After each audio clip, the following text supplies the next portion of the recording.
আমাৰ ৰাজ্যিক সভাপতি পদবী সাধাৰণতে 3 বছৰৰ পৰা 5 বছৰলৈকে থাকে। মই প্ৰায় 4 বছৰ আৰু এমাহ থকা হ'লে 4 বছৰ হ'লহেঁতেন।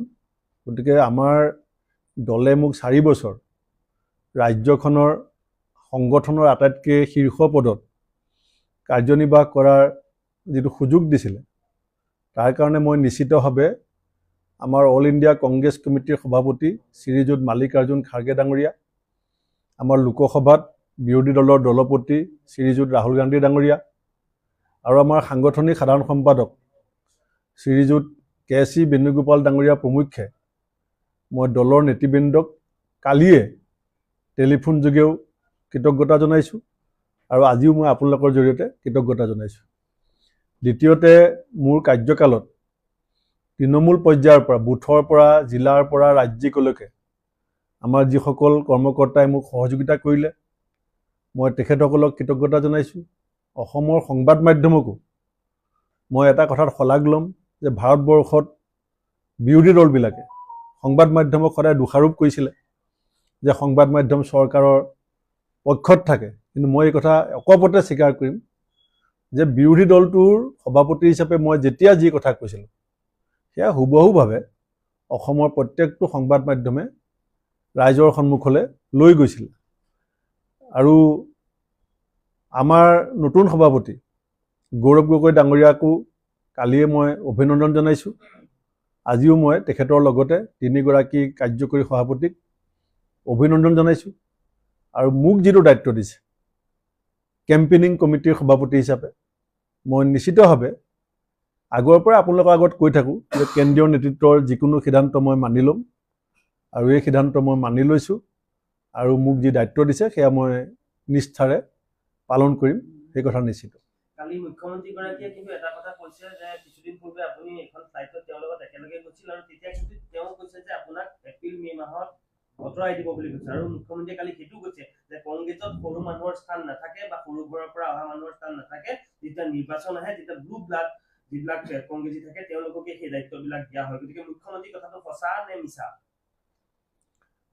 চাওক, মুখ্যমন্ত্ৰীক মই উৰাজাহাজত দিল্লীৰ পৰা আহোঁতে লগ পোৱাটো সঁচা, আৰু এইটো মই আগতেও আপোনালোকক সংবাদ মাধ্যমৰ আগত এই কথাটো কৈছিলোঁ যে মই মুখ্যমন্ত্ৰীক উৰাজাহাজত লগ পাইছোঁ। আপোনালোককো মই কৈছোঁ আগতে, লখিমপুৰৰ মিটিং এখনতো কৈছোঁ আৰু APCC মিডিয়া ডিপাৰ্টমেণ্টৰ মিটিঙতো মই এই কথাটো তেওঁলোকক কৈছিলোঁ। আৰু মুখ্যমন্ত্ৰীয়ে যিটো কথা মোক কৈছোঁ বুলি কৈছে, এইটো ওলালে ক'ৰ পৰা?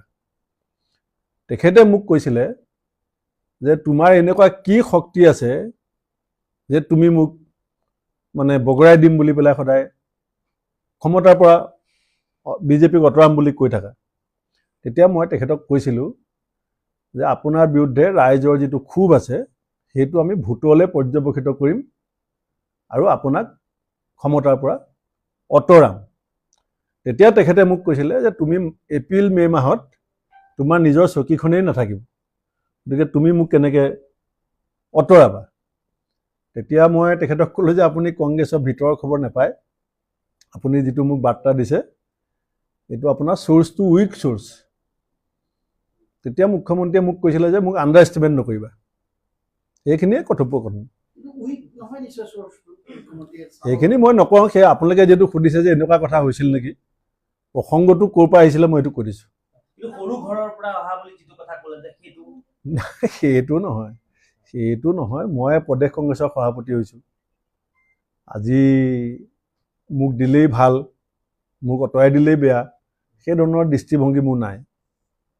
বেলেগ এটা কথা সুধিছোঁ, আপুনি কেইবাটাও গুৰুত্বপূৰ্ণ সিদ্ধান্ত সভাপতি হৈ থাকোঁতে লৈছিলে। তাৰ ভিতৰত এটা হ'ল যে UDFৰ লগত মিত্ৰতা ভংগ, তাৰ লগতে মিত্ৰজোঁট গঠন।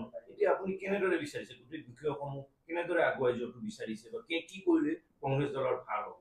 নতুন সভাপতিলে পৰামৰ্শ বুলিয়ে মই কৈছোঁ। ARDFৰ ক্ষেত্ৰত মই সভাপতি হোৱাৰ আগতেও যিটো মোৰ স্থিতি আছিলে, আজিও মোৰ সেইটোৱে স্থিতি। সভাপতি হোৱাৰ আগত যেতিয়া ৰিপুণ বৰা ডাঙৰীয়া সভাপতি আছিলে, তেতিয়াও মই কংগ্ৰেছ নেতৃত্বলৈ চিঠি লিখিছিলোঁ যে সাম্প্ৰদায়িক বিভাজনৰ ৰাজনীতি কৰা বিজেপিৰ লগত যেতিয়া আমি যুঁজি আছোঁ, তেতিয়া অন্য এটা সাম্প্ৰদায়িক শক্তিৰ সৈতে আমি হাত মিলাব নালাগে। কিন্তু 21 চনত মোৰ কথাটো সেই সময়ত ইমান গুৰুত্বপূৰ্ণ নাছিল, এলায়েন্স হৈছিলে আৰু সভাপতি হৈ পেলাই সেই এলায়েন্সটো প্ৰথম দিনাখনেই ভংগ কৰিছিলোঁ। আৰু এতিয়াও মই ভাবোঁ যে আমি RSS BJPৰ লগত যদি যুঁজিবলৈ হয় তেতিয়াহ'লে আমি অন্য এটা সাম্প্ৰদায়িক শক্তিৰ লগত হাত মিলালে অসমৰ ৰাইজে কি ভাবিব সেইটো আমি গভীৰভাৱে বিশ্লেষণ কৰি ল'লে ভাল হ'ব।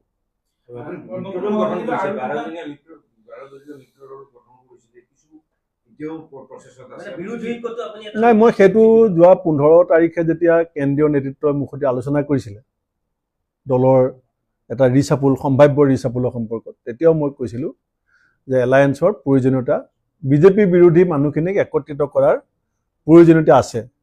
কালিও অখিল গগৈ ডাঙৰীয়া, লুৰিণ গগৈ ডাঙৰীয়া, অজিত ভূঞা ডাঙৰীয়া, আমাৰ মনোৰঞ্জন তলদুৱা ডাঙৰীয়া মোৰ লগত কথা পাতিছে।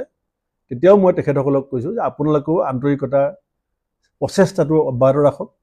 ময়ো আমাৰ দলৰ ভিতৰত এই কথাখিনি ক'ম আৰু আমি আশাবাদী যে BJP বিৰোধী মানুহখিনি গোট খালে অসমৰ ৰাইজেও আমাক ভাল পাব। গৌৰৱ গগৈ ডাঙৰীয়া ইতিমধ্যে 3বাৰ লোকসভা সাংসদ হিচাপে নিৰ্বাচিত হৈছে আৰু সংসদত ভূমিকা শত্ৰু মিত্ৰ সকলোৱে প্ৰশংসা কৰে আৰু অভিজ্ঞতাও যথেষ্ট হৈছে, দেখিছে ঠেকিছে।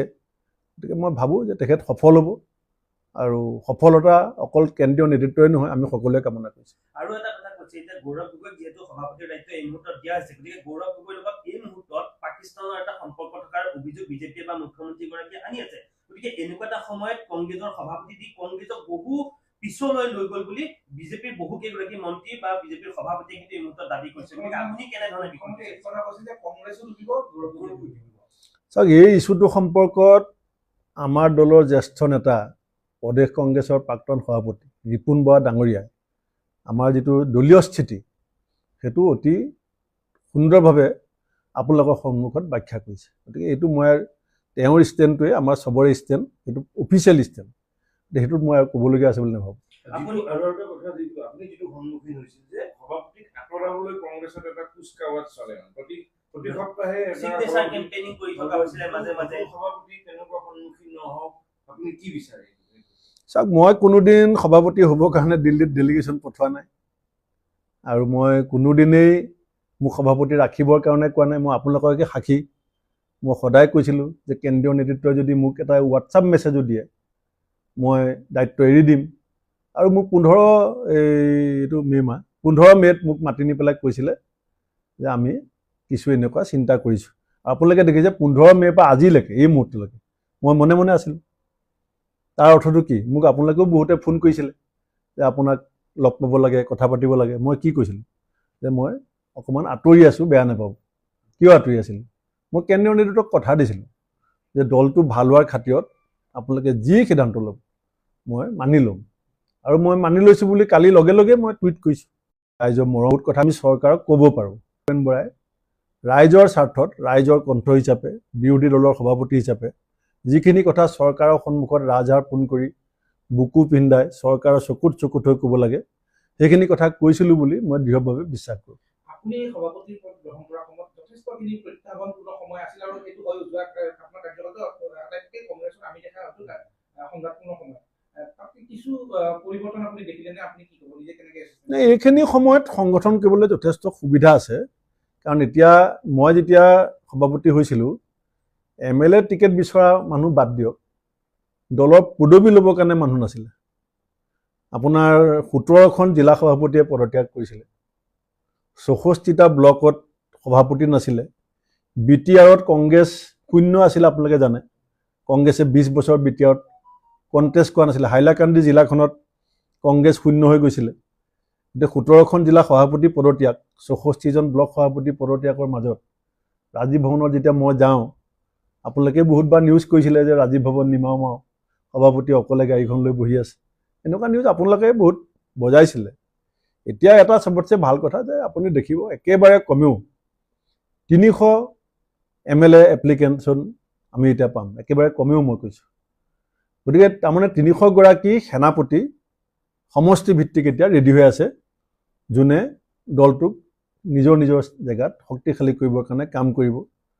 আৰু পঞ্চায়ত ইলেকশ্যনত যদিও আমি ফলাফল ভাল হোৱা নাই, আমি নিজৰ শক্তিৰ এটা উমানো পাইছোঁ যে ইমান প্ৰতিকূল পৰিস্থিতি, হিতাধিকাৰী আঁচনি, চৰকাৰৰ আগ্ৰাসী ৰাজনীতি, ইমান ডাঙৰ কেম্পেইনিং চৰকাৰৰ, তাৰ মাজতো যিখিনি মানুহে বিজেপিৰ বিৰুদ্ধে ভোট দিছে সেই মানুহখিনিক যদি সমল হিচাপে লৈ আমি আগবাঢ়িব পাৰোঁ, সেই মানুহখিনিয়ে আমাক বহুত আগুৱাই দিব। কিন্তু ভূপেন বৰাক ভাল পোৱা বহুত মানুহে কিন্তু ক'ৰবাত যুক্তি বিচাৰি পোৱা নাই, কিয় আঁতৰালে? কাৰণ আকৌ গোটেই ৰিজাল্টটো চবৰ সমষ্টিতে বেয়া হৈছে, যোৰহাটতো বেয়া হৈছে, লখিমপুৰতো বেয়া হৈছে, অভাৰঅল সকলোৱে দায়িত্বত আছিলে, আপুনি দায়িত্বতো নাছিলে পঞ্চায়ত নিৰ্বাচনত, আপুনি বেলেগ কমিটি কৰি দিছিলে, ক'ৰবাত দুখ পাইছে কংগ্ৰেছ কৰ্মী? নাই, মই দলৰ নেতা কৰ্মীসকলৰ মোৰ প্ৰতি যিটো ভাল পোৱা সেইটো মই অত্যন্ত কৃতজ্ঞ। মই কালিৰ পৰা বহুত টেলিফোনো পাইছোঁ, মেছেজো পাইছোঁ, কিন্তু মই সকলোকে আহ্বান জনাইছোঁ যে এইটো সময়ত আমি ব্যক্তিগত চিন্তাবিলাকক বাদ দি ৰাজ্যখনৰ মানুহখিনিয়ে কি বিচাৰিছে, ৰাজ্যখনৰ নতুন চামটোৱে কি বিচাৰিছে, যুৱ প্ৰজন্মই কি বিচাৰিছে, আৰু আমাৰ মূল সমস্যাবিলাক কি।